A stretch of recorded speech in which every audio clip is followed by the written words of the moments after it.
اور ایک دوسری حدیث میں ہے کہ نبی صلی اللہ علیہ وسلم نے فرمایا کہ اللہ فرمائے گا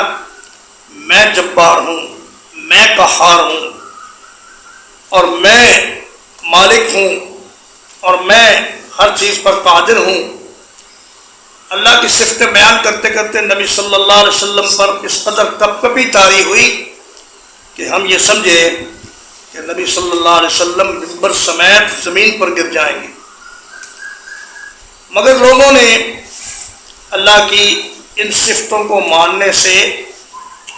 انکار کر دیا۔ کہا جی کہ قبضے کا معنی اس کا قبضہ قدرت ہے، اور آسمانوں کو ہاتھ پہ لپیٹنے کا مطلب یہ ہے کہ اللہ تعالیٰ کے مکمل اختیار میں ہوں گے، حالانکہ اللہ کا قبضہ قدرت تو آج بھی ہے،